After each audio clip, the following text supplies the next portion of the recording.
Em maio de 1991, a situação em algumas universidades nacionais do Peru havia se tornado insustentável, tanto que o presidente Alberto Fujimori decidiu intervir pessoalmente. Primeiro, interveio na Universidade Nacional Maior de San Marcos, onde foi recebido com forte hostilidade. Insultos e gritos começaram, mas a segurança presidencial conseguiu manter o controle. O cenário foi bem diferente no campus da Universidade Nacional de Educação Henrique Guzmán y Valle, mais conhecida como La Cantuta. Lá, a rejeição foi massiva e muito mais agressiva. A comitiva presidencial ficou cercada por uma multidão de estudantes que ultrapassou completamente os protocolos de segurança. Lançaram projéteis, tomates e pedras. Uma delas atingiu diretamente as costas do presidente.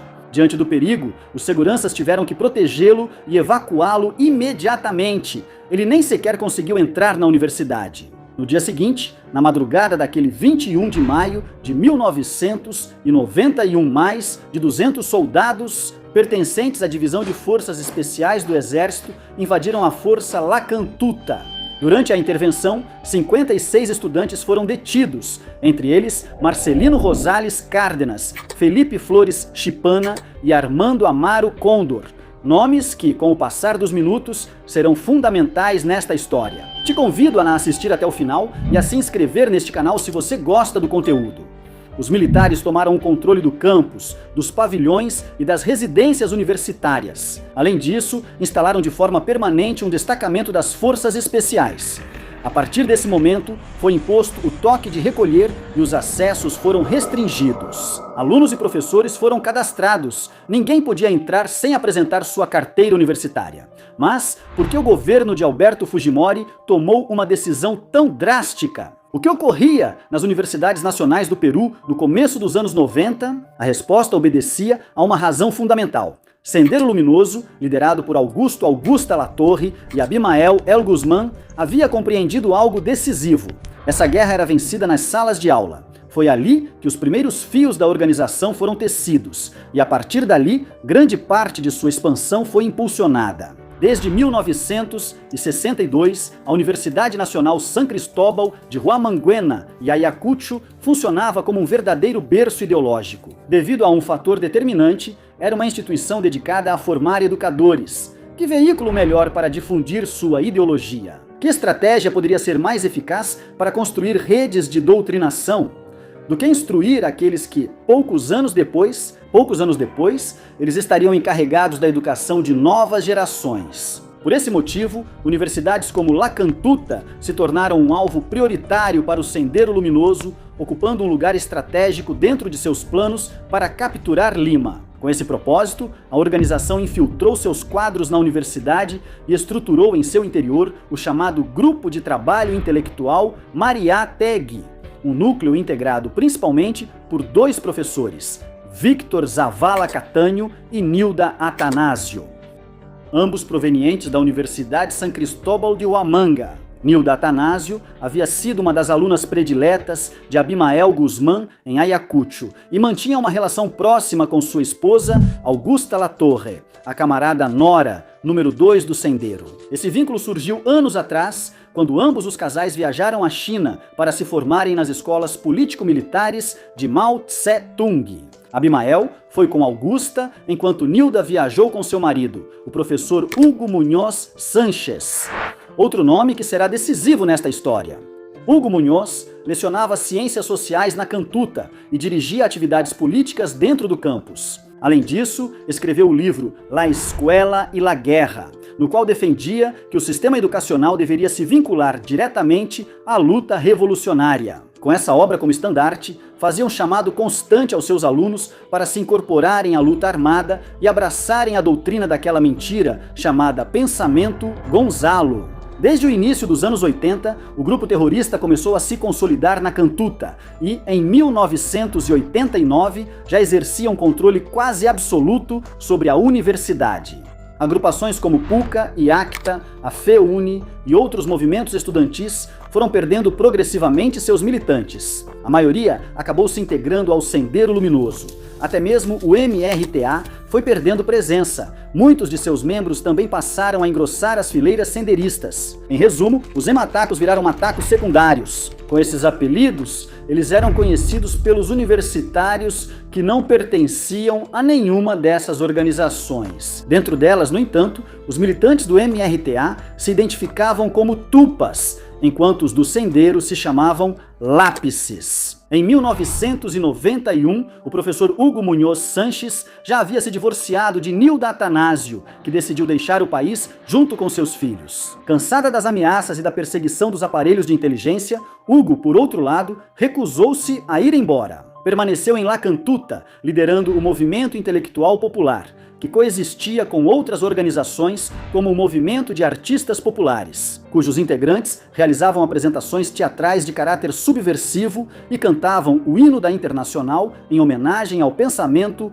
Gonzalo. Também operava ali o Socorro Popular, os quadros de aniquilamento, destacamentos armados encarregados de executar atentados e fornecer apoio logístico. Dessa forma, a Cantuta havia se consolidado como uma de suas principais bases de operações em Lima. Aos poucos, o nome daquela universidade começou a carregar um estigma que marcaria toda uma geração. Para boa parte do país, a Cantuta havia deixado de ser apenas um centro de estudos. Tinha se transformado em um ninho, em uma verdadeira incubadora de terroristas. E eles não estavam errados. Em 1991, a Cantuta já não era mais usada apenas como um centro de propaganda.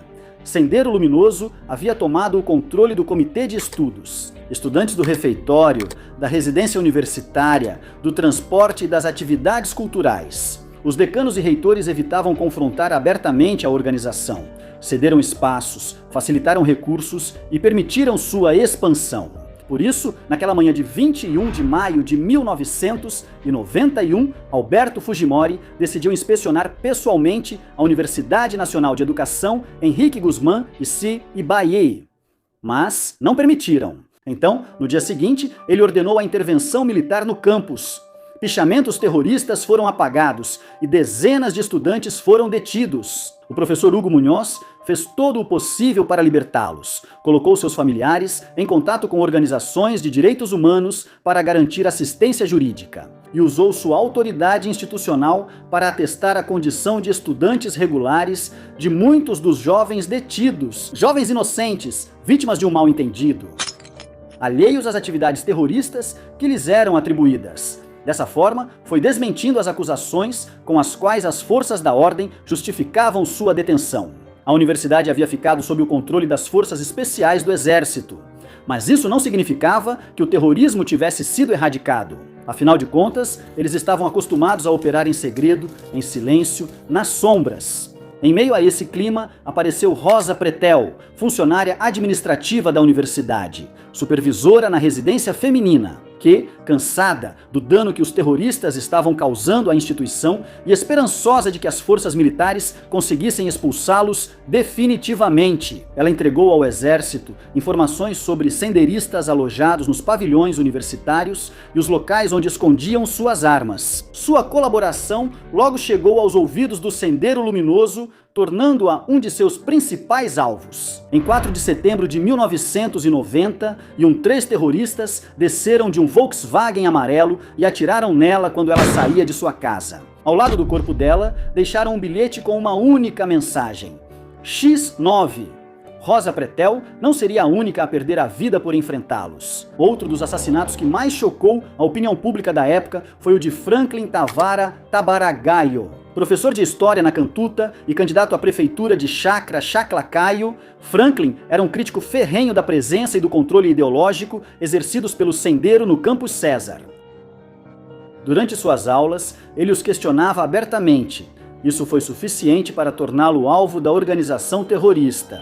Numa manhã, enquanto levava sua filhinha à escola, Miguel Grau de Chaclacayo foi emboscado e assassinado a tiros na própria porta da instituição. Esses crimes não eram fatos isolados, nem excessos excepcionais. Faziam parte de uma estratégia. Durante aqueles anos, o Sendero Luminoso não buscava apenas convencer, mas sim submeter. Sua lógica do terror se baseava na eliminação sistemática de qualquer forma de dissidência.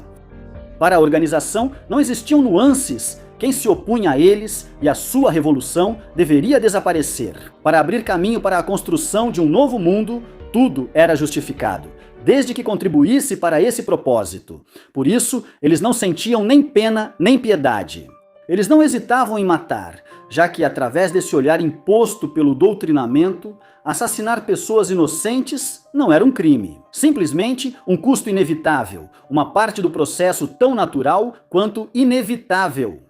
Esse nível de violência e desumanização social havia chegado às universidades e, a partir dali, se espalhava como um vírus difícil de conter. Diante dessa situação cada vez mais crítica, o governo de Alberto Fujimori decidiu que as Forças Armadas deveriam agir em todas as frentes, inclusive aquelas que só podiam ser travadas na escuridão. A estratégia consistia em combater o terrorismo a partir dali, utilizando seus próprios métodos, sua filosofia, suas próprias regras. Foi exatamente para isso que o Grupo Colina foi criado, e ele já estava em plena atividade.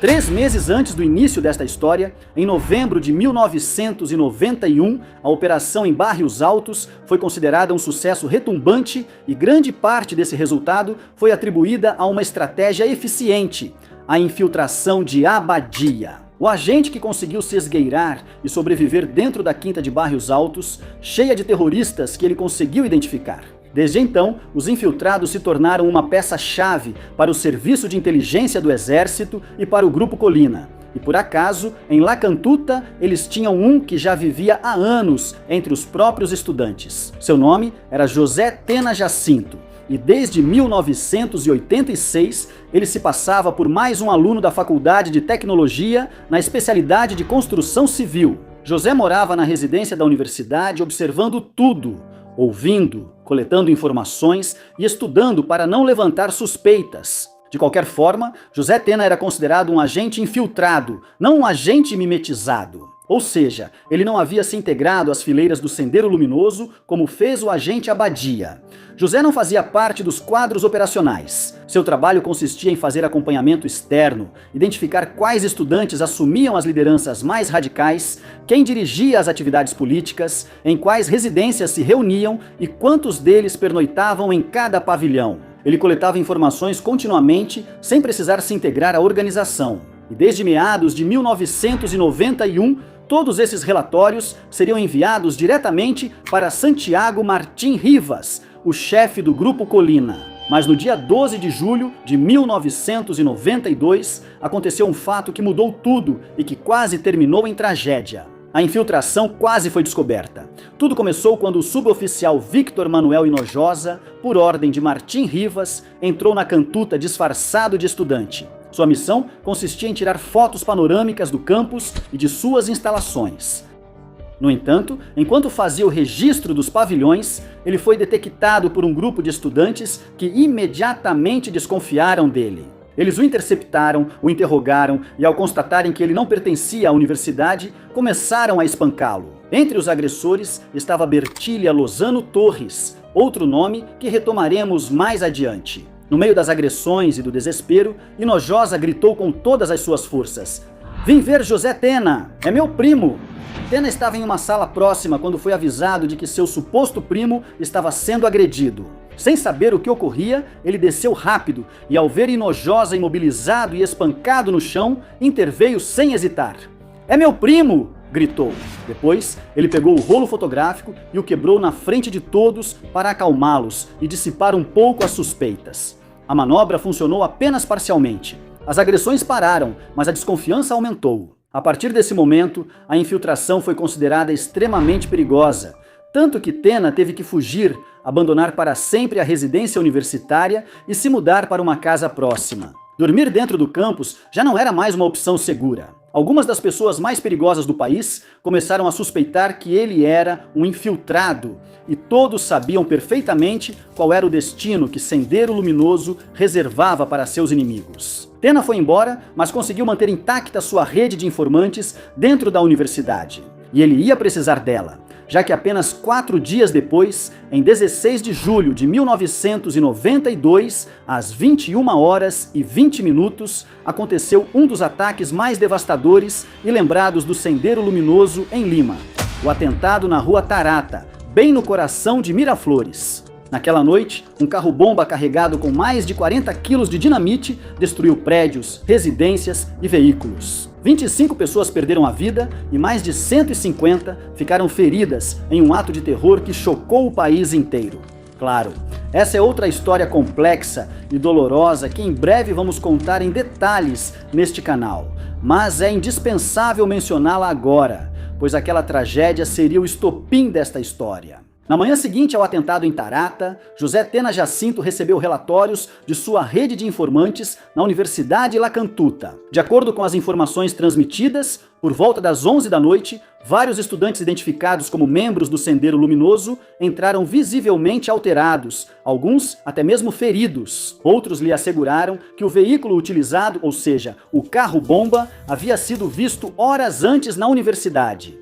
Tena transmitiu isso imediatamente aos seus superiores. A informação passou pelo SIM, depois pelo CI e finalmente chegou a Santiago Martim Rivas. No dia seguinte, 17 de julho, às 6h30 da tarde, o chefe do Grupo Colina enviou uma mensagem por pager convocando Piesca, codinome da organização. Em 30 minutos, chefes de grupo no Parque Municipal de Barranco. Os primeiros a chegar foram Jesus, Sosa, Saavedra e Federico Navarro, que transmitiu as primeiras instruções a Sosa. O tio ordenou capturar os anjinhos da Cantuta que fizeram o atentado de Tarata. "O que fazemos com os detidos?", perguntou Sosa. "Eles são interrogados e vão para a Dircote. A ordem é capturar", respondeu o coronel Navarro. Pouco depois apareceu Santiago Martim Rivas. Navarro lhe entregou uma lista impressa com os nomes dos estudantes a serem detidos, elaborada com informações do CIE. Era hora de entrar. O infiltrado José Tena havia confirmado por meio de sua rede de informantes que naquela noite aconteceria uma reunião de militantes do Sendeiro Luminoso sob o disfarce de uma festa de aniversário, supostamente para comemorar o sucesso do atentado na rua Tarata. "Temos trabalho na Cantuta. Iremos pela Ramiro Prialé. E vão buscar o pessoal de vocês", ordenou Martim Rivas. Havia algo estranho em sua atitude. Naquela noite, ele parecia nervoso, exaltado. Com o passar das horas, eles descobririam que ele estava sob efeito de álcool. Ele havia passado horas bebendo cerveja no Danúbio, um bar e restaurante em Barranco. Ninguém entendia bem o porquê. Às 7h30 da noite, na Praça San Martín, em frente ao Cinemetro, Jesus Sosa Saavedra se encontrou com o infiltrado José Tena Jacinto, que desempenharia um papel fundamental na fase de reconhecimento. Com o passar dos minutos, os demais integrantes do Grupo Colina foram se juntando e, uma vez reunidos, partiram rumo ao quartel La Pólvora, no Agostinho, para acertar os últimos detalhes da operação. Durante o trajeto, juntou-se a eles o Volkswagen em que viajava Martim Rivas, que aparentemente continuava bebendo. Ao chegarem ao quartel, os agentes tiraram suas dúvidas. Ele tinha bebido além da conta e estava visivelmente nervoso, irritado. Após uma breve coordenação, partiram rumo a Chosica, na zona leste da cidade de Lima, onde ficava seu destino final, a Universidade Nacional de Educação Henrique Guzmán y Valle. Eles pegaram a rodovia Ramiro Prialé, na altura do quilômetro 23. Martim Rivas ordenou que os veículos parassem. Lá, ele distribuiu as funções. O grupo de assalto seria liderado por Supo. O grupo de segurança ficaria sob o comando de Sosa, enquanto o grupo de cobertura e detenção estaria a cargo de Pretel e Chucky. Nesse momento, Jesus Sosa comentou: "Meu major, pelo que entendi, vamos deter. Trouxemos cachaça e paz, pois o coronel Navarro disse que era para eliminar." Então Martim Rivas explodiu: "Porra, quem manda aqui sou eu, não o coronel Navarro." Os agentes ficaram em silêncio. Sosa apenas concordou e o comboio retomou a marcha. Durante o trajeto, deveriam buscar o professor Octávio Mejia Martel, decano da Faculdade de Ciências e professor de matemática, muito próximo do professor Hugo Munhoz. Mejia havia aceitado colaborar no reconhecimento das pessoas que seriam abordadas, quando finalmente chegaram ao portão de La Cantuta e já havia passado da meia-noite. Os veículos pararam na escuridão e todos ficaram atentos ao sinal definitivo. A tensão dentro das caminhonetes era palpável, principalmente porque o grupo ainda não tinha totalmente claro qual era a missão. Ao que parecia, teriam que improvisar durante a ação. Não seria a primeira vez que isso acontecia. No entanto, desta vez a operação era diferente. tinha sido organizada às pressas e com incerteza, com muito menos planejamento do que as anteriores. Os únicos que desceram dos veículos foram Martim Rivas e o tenente Aquilino Portela. Este último rapidamente fez um croquis para lembrar a Rivas a localização da residência estudantil masculina, da residência feminina e do pavilhão dos professores. Portela foi à guarita de segurança para liberar as caminhonetes. La Cantuta estava sob controle militar há mais de um ano. O chefe daquela base era o tenente Velarde Astete, que finalmente autorizou a entrada do esquadrão. Os veículos avançaram liderados pelo Volkswagen de Martim Rivas, no qual estavam o tenente Aquilino Portela e o professor Octávio Mejia, indo diretamente para a boa residência dos rapazes. Atrás, as 3 caminhonetes avançavam lentamente. Uma Mitsubishi L200 branca, tipo picape, e 2 Jeep Cherokee vermelhos, os mesmos que apenas 8 meses antes haviam sido usados para ir até a chácara de Barrios Altos. Em uma delas viajava José Tena, o infiltrado do CIE, o estudante disfarçado que havia vivido 6 anos ali, no mesmo lugar em que estavam prestes a entrar. Enquanto seguiam em direção aos pavilhões, Martim Rivas ordenou: agora escreva a lista dos terroristas que identificou. Tena anotou 6 nomes, incluindo o do professor. O professor Hugo Munhoz Sanches, o homem robusto, de barba e bigode, cujo verdadeiro papel era um segredo conhecido por todos. Munhoz não era um simples professor de ciências sociais, era um quadro histórico do Sendero Luminoso. Sua lealdade remontava a muitos anos antes de a organização ter esse nome, e ele havia deixado Guantá com uma missão concreta: levar o doutrinamento para a capital. Nas salas de aula e corredores da Cantuta, todos sabiam disso. O movimento intelectual popular que ele liderava não passava de uma fachada para alcançar esse objetivo. Na lista de Tena também havia outro nome que horas depois seria riscado: Bertília Lozano Torres. Para os serviços de inteligência, aquele estudante era um alvo prioritário. Seu nome já havia sido mencionado mais de uma vez. Na Cantuta, muitos a associavam com os terroristas, e além disso, era a mesma que apenas 5 dias antes havia participado da agressão contra o agente Victor Manuel Hinojosa, um episódio que o Grupo Colina tinha muito presente. Para eles, entre as 2 listas que tinham, a impressa elaborada pela inteligência militar e a feita à mão pelo agente infiltrado. Estavam, pelo menos, alguns dos responsáveis diretos pelo atentado de 16 de julho na rua Tarata. Tudo parecia indicar que o plano havia sido concebido naquele lugar. Com essa convicção, invadiram violentamente a residência de Barones. À frente do grupo ia o agente Pretel, apelidado de Chiquito, ironicamente por seu tamanho imponente. Com um chute, abriu a porta que havia sido bloqueada com um móvel. Ao que parece, os estudantes suspeitavam do que poderia acontecer. Acordaram confusos. Alguns tentaram se esconder instintivamente, outros permaneceram imóveis. Paralisados pelo medo, Martim Rivas deu uma ordem seca: digam seu nome.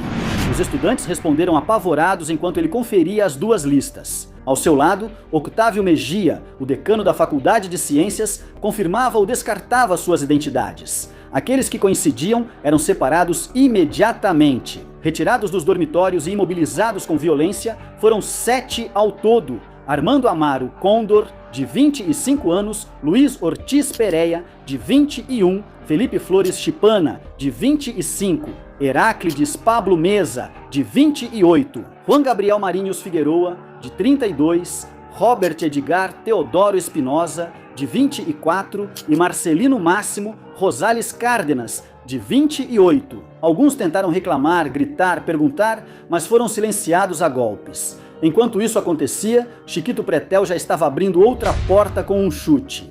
Desta vez, da residência das mulheres, o estrondo acordou todas. O procedimento se repetiu.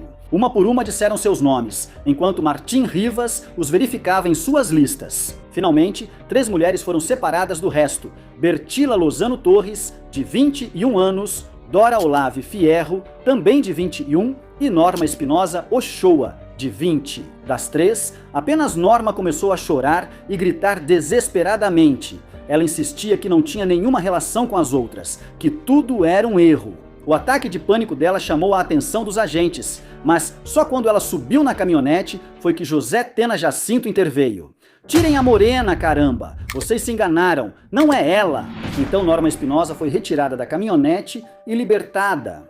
Enquanto isso acontecia, um grupo de 3 agentes liderado por Aquilino Portela se separou dos demais e avançou sigilosamente em direção à casa do professor Hugo Munhoz. Bateram na porta, chamaram-no pelo nome. Munhoz saiu confuso, vestia apenas uma calça preta e estava descalço. Ele foi imobilizado imediatamente e, ao revistarem o quarto, os agentes encontraram uma carta de adesão ao Sendero Luminoso, um documento no qual ele expressava seu compromisso de lealdade absoluta ao partido e ao seu líder Abimael Guzmán.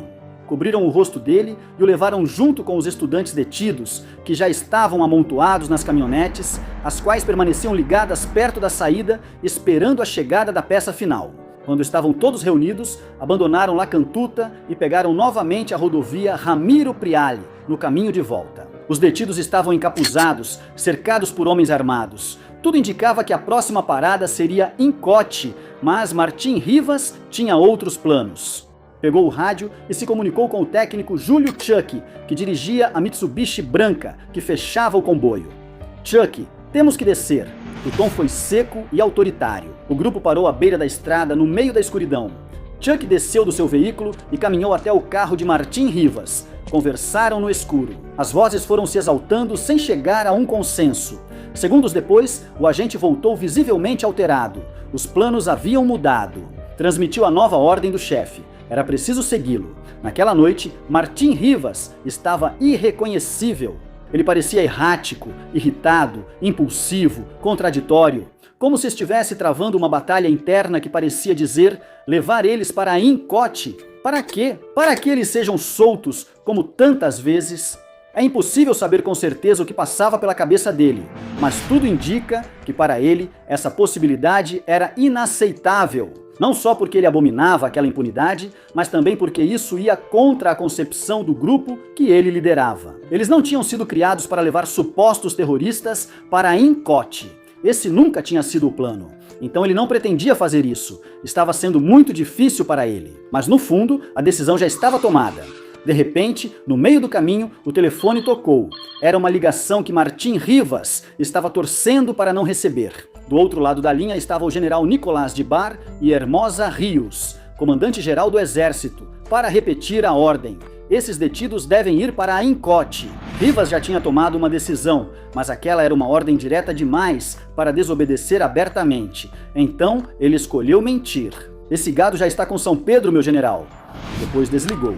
Já não havia mais volta. O destino dos capturados estava selado. Jesus Sosa Saavedra sugeriu ir para um campo de tiro policial, um lugar que ele considerava ideal para executar a operação. Quando chegaram, eram aproximadamente 4 da manhã, Martim Rivas desceu do veículo e ordenou aos seus homens que verificassem se não havia ninguém nos arredores. A escuridão era total, o silêncio sepulcral, mas estava prestes a ser quebrado, porque dentro das caminhonetes, os 10 detidos já tinham perdido a paciência. Encapuzados e sem entender o motivo da demora, começaram a reclamar e insultar. Um deles entoou uma palavra de ordem desafiadora. Viva o partido, porra! Até aquele momento, todos ainda acreditavam que estavam a caminho da Incote. Era o procedimento habitual. Muitos já conheciam e, por isso, não sentiam medo. Mas o tempo passava e eles ainda estavam nas caminhonetes. De repente, os 9 estudantes e o professor foram tirados bruscamente dos veículos e empurrados para a zona de tiro. Lá, foram obrigados a se ajoelhar no chão, com o rosto coberto e as mãos amarradas. Não nos assustam, um deles conseguiu gritar. Um agente se aproximou e o encarou. Nesse momento, o professor Hugo Munhoz interveio. Não diga nada para esse milico. Não tenham medo, rapazes. Amanhã estaremos livres. Um dos agentes o golpeou imediatamente com a coronha de sua arma. Cala a boca. Você acha que somos policiais? A tensão se tornou insuportável. Aquela confrontação acabou enfurecendo os membros do Grupo Colina, dissipando completamente qualquer indecisão. Depois disso, ninguém mais tinha dúvida sobre o que deveria acontecer. Martim Rivas deu a ordem final. Chiquito Pretel e Chuck Aguirre começaram a atirar nos estudantes. Rivas também abriu fogo contra eles, enquanto Jesus Sosa Saavedra foi o encarregado de executar o professor Hugo Munhoz. Tudo terminou em questão de segundos. Com as execuções concluídas, os agentes começaram a cavar apressadamente. Precisavam fazer os corpos desaparecerem antes do amanhecer. A terra era dura, o tempo era curto e o risco de serem descobertos aumentava a cada minuto. Finalmente, enterraram os corpos em uma cova improvisada e precária. Eles subiram nas caminhonetes e voltaram para Lima como se nada tivesse acontecido. Mas a calma duraria pouco. Horas depois daquele mesmo 18 de julho de 1992, Martim Rivas começou a ficar inquieto com uma ideia. As covas tinham ficado mal cobertas, muito mal.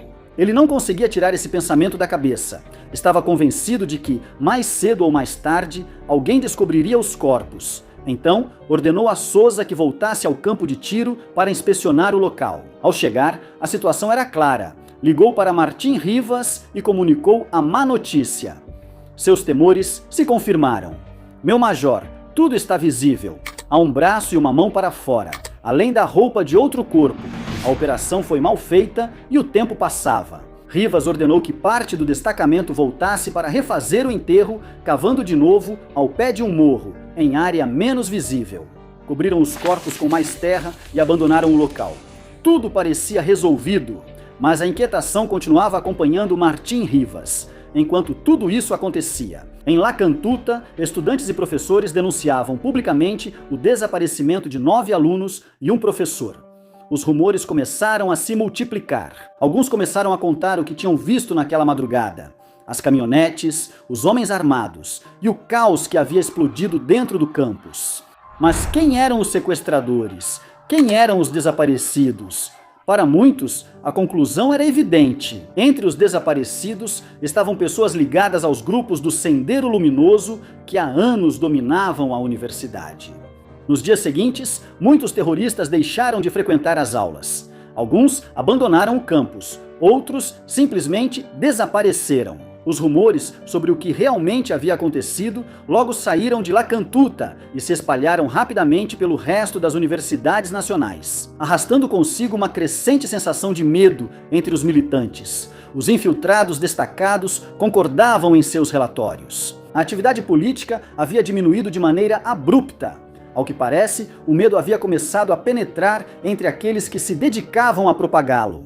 A missão parecia ter produzido o efeito desejado, mas para Martim Rivas nada estava bem, nada estava resolvido. Sua preocupação havia acabado por se tornar uma obsessão que, com o passar das horas, só fazia crescer. 3 noites após a operação, chegou a uma conclusão definitiva: as covas seriam descobertas. Então, tomou uma nova decisão. Era preciso desenterrar os corpos e fazê-los desaparecer para sempre. No dia 20 de julho, o Grupo Colina voltou ao campo de tiro. Não para fazer pessoas desaparecerem desta vez, mas sim os vestígios desse crime. Primeiro, queimaram parte dos restos. Depois, carregaram nas caminhonetes o que restava. O novo destino seria a quebrada de Chavilca, em Cieneguila, na altura do quilômetro 14. Lá, a escuridão era intensa, tão absoluta quanto a daquela noite. Mas havia uma grande diferença. Desta vez, alguém os estava observando. Seu nome era Justo Arizapana Vicente, um catador que dormia por perto enquanto cuidava dos plásticos que recolhia. Foi acordado pelo barulho dos veículos, sentiu medo, mas a curiosidade falou mais alto. Ele caminhou lentamente até uma área elevada e de lá ele os viu. Era Martim Rivas, Carlos Pitiling e mais 8 pessoas trabalhando em plena madrugada. As pás batiam na terra uma e outra vez. Trabalharam por mais de 2 horas sem parar. Os corpos foram distribuídos em 3 valas comuns. 2 com 3 cadáveres e uma com 4. Eles cobriram bem, depois foram embora. E assim, a inquietação que perseguia Martim Rivas há dias parecia finalmente tê-lo abandonado. Mas não desapareceu. Aquela noite encontrou um novo hospedeiro. Justo Arizapana não conseguiu dormir. Permaneceu acordado, impactado pelo que acabara de presenciar. Esperou o amanhecer, então se aproximou do local. Primeiro jogou algumas pedras no terreno, temendo que tivessem deixado explosivos. Quando confirmou que não era o caso, começou a remexer a terra com as mãos. Encontrou papelão, depois cinzas, em seguida ossos queimados, tênis, restos de roupas. Até que finalmente entendeu o que tinha diante de si. São cadáveres, disse para si mesmo. A descoberta de Justo Arizapana. Vicente foi crucial para esclarecer o caso. Seu depoimento abriu caminho para um dos processos judiciais mais importantes da história recente do Peru.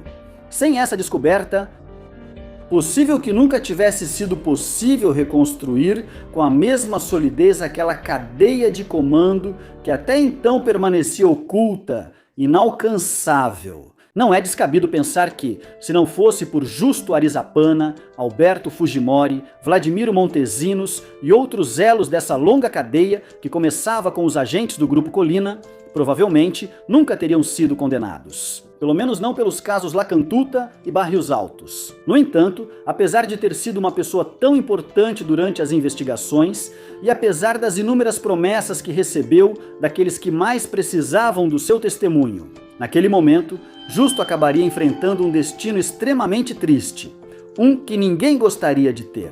O que aconteceu com o humilde catador que fez os homens mais poderosos do Peru dos anos 90 prestarem contas? Como foi a vida dele depois do seu testemunho? É uma história extremamente interessante que já está disponível na seção de membros. Se você gosta do conteúdo deste canal e gostaria de apoiar o projeto, te convido a se juntar à nossa comunidade de membros. Lá você encontrará o destino cruel de Justo Arizapana, o homem que descobriu as valas do Grupo Colina, além de muitas outras histórias exclusivas, como a de Alejandro Toledo, e como ele negociou com o MRTA sua libertação da residência do embaixador do Japão, a obsessão de Vladimiro Montesinos por Jaqueline Beltrán, a história de Suzana Iguchi e muitas outras. Seu apoio torna possível que continuemos investigando e produzindo novas histórias como esta. Se você está gostando, também te convido a curtir e se inscrever. A primeira pessoa para quem Justo contou o que tinha visto foi seu amigo Guilhermo Catacora. E em junho de 1993, ambos elaboraram um croquis indicando a localização exata das covas clandestinas. Guilhermo entregou esse mapa ao jornalista Juan Jara Berrospi, da Rádio Comas. Mas a notícia nunca chegou a ser publicada. O jornalista foi interceptado pela polícia e acusado de terrorismo. E pouco tempo depois, foi condenado a 20 anos de prisão, acabou cumprindo 11.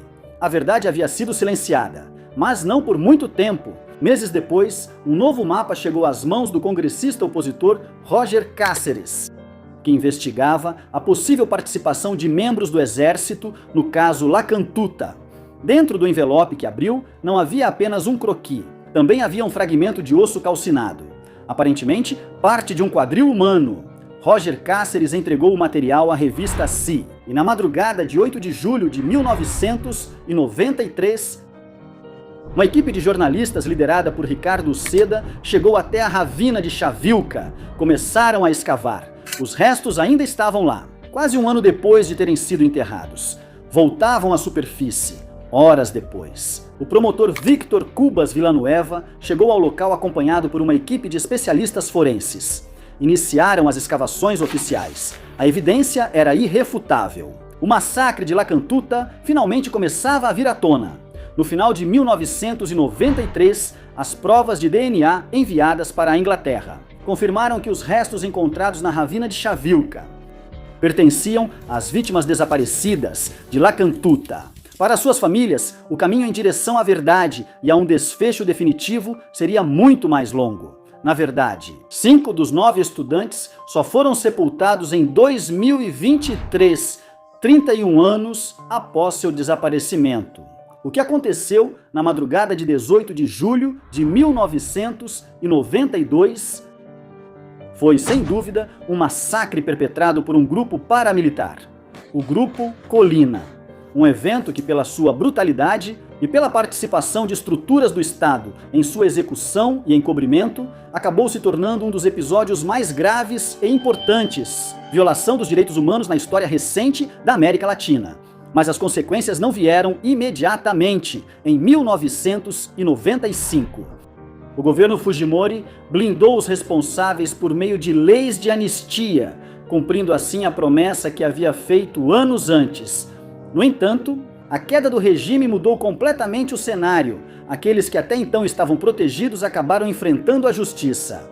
Em 2009, Alberto Fujimori foi condenado a 25 anos de prisão por autoria imediata nas chacinas de Barrios Altos e Lacantuta. A mesma pena máxima receberia seu ex-assessor, Vladimiro Montesinos, o ex-comandante-geral do Exército, Nicolás de Bari Hermosa Rios, o ex-chefe do Serviço de Inteligência Nacional, Júlio Salazar Monroe, e os líderes do Grupo Colina, Santiago Martim Rivas e Carlos Pichilingue. Os demais integrantes da cadeia de comando também receberam condenações que variaram entre 15 e 25 anos de prisão. A Justiça determinou que o Grupo Colina foi uma estrutura criminosa organizada, financiada e protegida pelo Estado, criada para executar uma política sistemática de eliminação seletiva de pessoas consideradas inocentes pelos tribunais, cidadãos corretos, desarmados, alheios a qualquer atividade subversiva. Suas execuções foram classificadas como crimes contra a humanidade. Essas sentenças desmontaram a versão oficial que durante anos apresentou as vítimas como terroristas, obrigando o Estado peruano a admitir sua responsabilidade internacional e a conceder indenizações milionárias aos familiares dessas pessoas inocentes, cujos direitos fundamentais foram esmagados da forma mais cruel. Isso foi o que estabeleceram os tribunais e os organismos internacionais dedicados à proteção dos direitos humanos. Essa foi a verdade judicial. Mas a pergunta incômoda que este documentário levanta é se essa é realmente a verdade. Segundo o que investiguei, vou te dizer o que penso.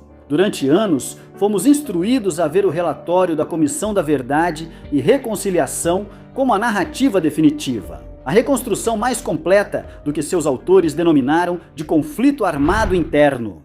Para muitos peruanos, constitui a referência mais importante sobre esse período da nossa história. No entanto, penso que o rigor dela exige perguntar se um relatório elaborado, em um contexto político tão polarizado, pode ser considerado uma reconstrução definitiva.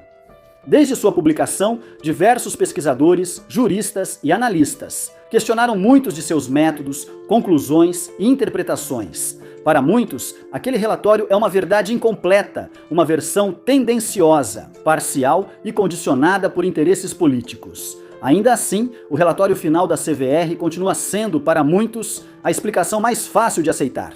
Para outros, a mais conveniente. Mas o compromisso deste canal nunca foi com respostas fáceis. Depois de comparar testemunhos, processos judiciais, arquivos audiovisuais, livros e outros registros históricos que deixarei na descrição. Posso dizer que a história que você acabou de ver é a que considero mais próxima do que realmente aconteceu. Talvez existam algumas imprecisões, já que é impossível reconstruir um passado tão obscuro com exatidão. Mas, em essência, esses foram os fatos. Não se trata de informação oculta. Ela está lá para quem não quer se limitar ao que diz um documento, ou com uma única versão dessa história. Mas o que é realmente difícil começa agora, pois a conclusão que surge a partir dessa verdade é profundamente complexa. Por um lado, é verdade que o Grupo Colina operou como uma estrutura paramilitar e clandestina, que executou uma política sistemática de eliminação, responsável por verdadeiros massacres, mas é incorreto afirmar que suas operações foram executadas à margem de qualquer trabalho de inteligência. Existe evidência, descartada nos processos judiciais, que demonstra vínculos diretos entre a maioria das pessoas presentes em Barris Altos, Ilacantuta e o Sendeiro Luminoso. A maioria dessas pessoas era terrorista, mas não é possível afirmar que todos eram. A morte de uma criança de 8 anos basta para demonstrar isso de maneira irrefutável. Assim como analisamos na história anterior, essa dualidade de verdades coexiste em um mesmo fato. Gera uma grande contradição, uma mistura de emoções que transforma este capítulo em um dos episódios mais complexos de analisar. Talvez o desafio já não consista em saber qual é a verdade, mas sim em decidir qual delas fazemos nossa. Eles eram terroristas ou inocentes? Era necessário eliminá-los dessa forma? Que outras opções o Estado peruano tinha? 35 anos depois. Você diria que a decisão correta foi tomada? Existem perguntas que permanecerão sem resposta, mas há uma que eu gostaria de fazer de forma mais direta. Se você tivesse o poder de decidir, o que você teria feito? Eu adoraria ler sua resposta e opinião sobre esse tema nos comentários. Espero que você tenha gostado dessa história. Nos vemos na próxima. Adeus.